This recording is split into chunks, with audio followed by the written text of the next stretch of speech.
بسم اللہ الرحمن الرحیم۔ سامعین اکرام، مکہ معظمہ میں ولید نامی کافر رہا کرتا تھا۔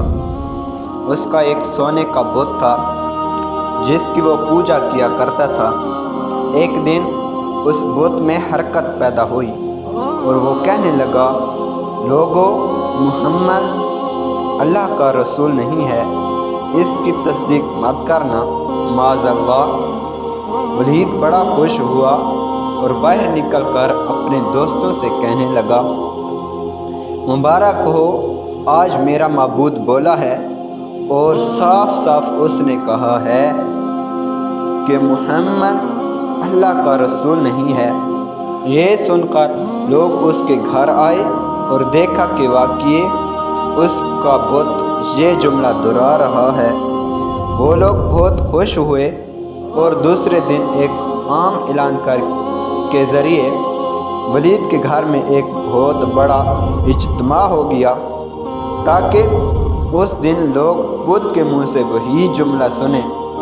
اس بڑے اجتماع میں ان لوگوں نے حضور صلی اللہ علیہ وآلہ وسلم کو بھی دعوت دی تاکہ حضور صلی اللہ علیہ وآلہ وسلم خود تشریف لا کر بت کے منہ سے وہی جملہ سنیں۔ چنانچہ حضور صلی اللہ علیہ وآلہ وسلم بھی تشریف لائے۔ جب نبی کریم صلی اللہ علیہ وآلہ وسلم تشریف لائے تو بت بول اٹھا، اے لوگو، خوب جان لو کہ محمد صلی اللہ علیہ وآلہ وسلم اللہ کے سچے رسول ہیں۔ ان کا ہر ارشاد سچا ہے اور ان کا دین حق پر ہے۔ تم اور تمہارے بت جھوٹے ہیں جو تمہیں گمراہ کرنے والے ہیں۔ اگر تم اس سچے رسول پر ایمان نہ لاؤ گے تو جہنم میں جاؤ گے۔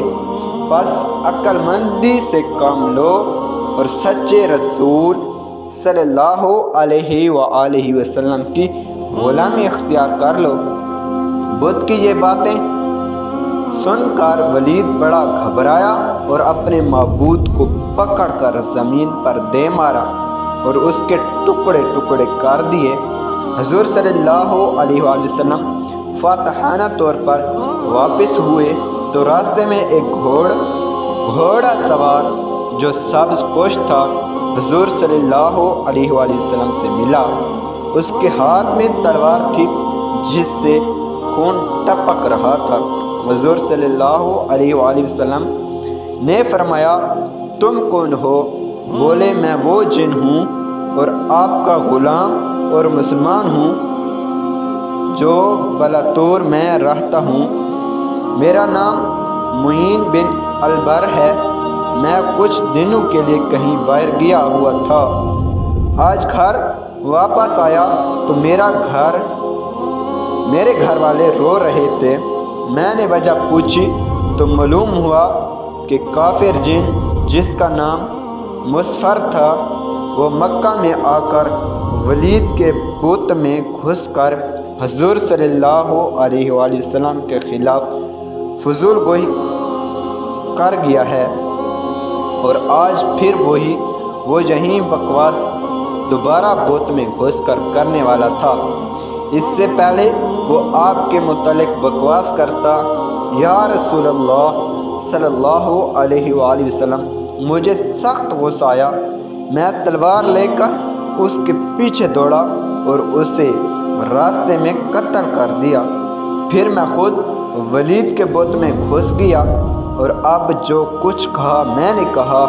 حضور صلی اللہ علیہ وآلہ وسلم نے یہ قصہ سنا تو بڑی خوشی کا اظہار کیا اور اپنے اس جن غلام کے لیے دعا فرمائی۔